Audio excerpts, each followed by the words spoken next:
मैं सत्येंद्र आप सबका अपने चैनल सत्येंद्र एस्ट्रोलॉजी में हार्दिक स्वागत करता हूं। आप हमसे जुड़ने के लिए हमारे चैनल को सब्सक्राइब कर सकते। तो कैसे हैं आप सब दोस्तों? अच्छे कर्म करने वालों को बुरा फल क्यों मिलता है और बुरे कर्म करने वालों को अच्छा फल क्यों मिलता है? ये सवाल अधिकांश लोगों के मन में आता है। आखिर भगवान हमारा साथ क्यों नहीं देते? हमारी प्रार्थनाएं, हमारे मन्नतें क्यों नहीं सुनते? ऐसे सभी सवालों के जवाब भागवत कथा में सुनाए जाने वाले एक प्रसंग से पाए जा सकते हैं। प्रसंग के अनुसार एक ग्वाला भगवान की बड़ी सेवा करता है। वह हर दिन नियम से मंदिर जाकर सच्चे मन से भगवान का स्मरण करता है। उसकी भक्ति का सिलसिला कई सालों तक ऐसे ही चलता रहा।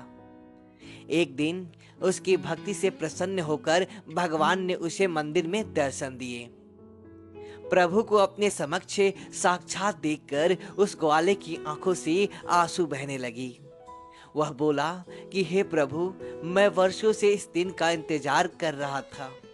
मैं प्रतिदिन आपकी मूर्ति देखकर सोचता था कि मेरे स्वामी सदियों से इसी तरह खड़े होकर भक्तों को दर्शन दे रहे हैं।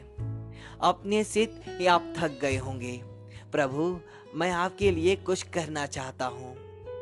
तब भगवान ने उससे पूछा कि तुम मेरी मदद किस प्रकार करोगे?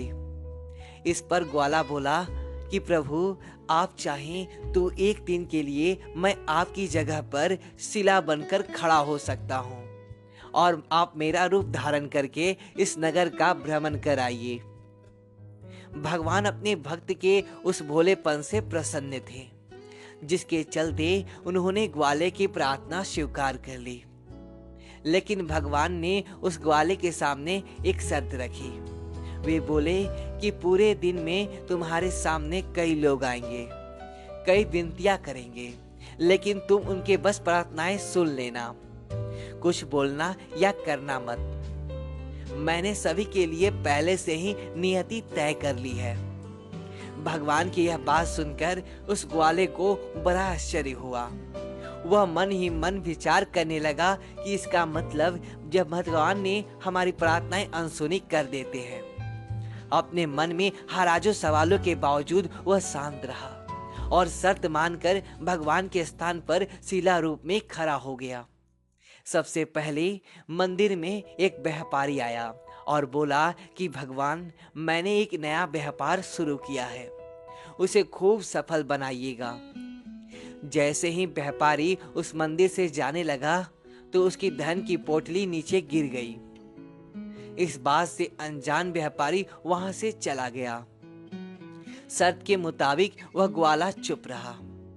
इसके बाद एक गरीब आदमी आया और भगवान से बोला कि हे प्रभु, मेरे घर में खाने को कुछ नहीं है, कृपा कीजिए।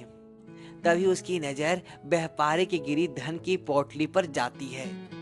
वह भगवान का धन्यवाद करता है और पोटली लेकर वहां से चला जाता है। तीसरा व्यक्ति मंदिर में एक नाविक आता है।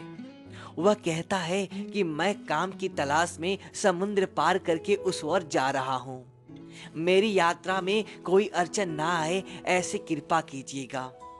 नाविक भगवान से प्रार्थना कर ही रहा था कि उतनी देर में व्यापारी नगर के सपनों को लेकर मंदिर में आ जाता है और कहता है कि मेरे बाद मंदिर में यह नाविक ही आया था। इसका अर्थ है कि मेरे धन की पोटली इसी ने चुराई होगी, इसे बंदी बना लीजिए। यह देखकर ग्वाला सोचता है कि मैं किसी के साथ अन्याय नहीं होने दे सकता और वह अपनी शर्त भूलकर बोल पड़ता है।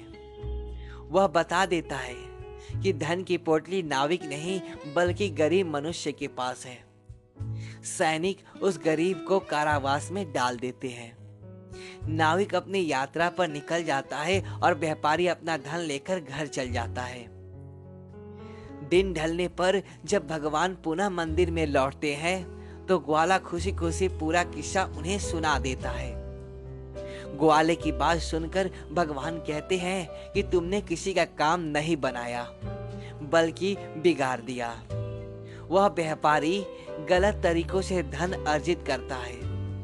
अगर उसका धन गिर भी गया था तो उससे कोई फर्क नहीं पड़ता, बल्कि उसके पाप ही कम होते हैं, क्योंकि वह धन गरीब को मिल चुका होता है और धन मिलने पर उसके बच्चे भूखे नहीं मरते। रही बात नाविक की, तो नाविक जिस समुद्र की यात्रा पर जा रहा था उसमें भीषण तूफान आने वाला था। अगर वह कारागार में रहता तो उसकी जान बच जाती। भगवान की बात सुनकर ग्वाले को समझ आया कि सुबह जिस बात पर वह आश्चर्य कर रहा था, असल में उसका अर्थ क्या था। दोस्तों, इसी तरह हमारे जीवन में भी कई बार मुसीबतें आती है, जब हमको लगता है कि हमारे साथ बहुत गलत हुआ, भगवान ने हमारे साथ अन्याय किया। परंतु इस घटना के पीछे भगवान की क्या मंशा होती है, हमें इस बात से अनजान होते हैं। इसलिए जब भी आप पर कोई मुसीबत आए तो उदास होने की बजाय इस कहानी को याद करके भगवान पर अपना विश्वास बनाए रखें। दोस्तों, हम उम्मीद करते हैं कि भगवान की जुड़ी यह रोचक जानकारी आपको अच्छी लगी हो, तो चैनल को सब्सक्राइब करें, लाइक करें और हमारे कमेंट बॉक्स में जय श्री राम जरूर लिखें। धन्यवाद दोस्तों।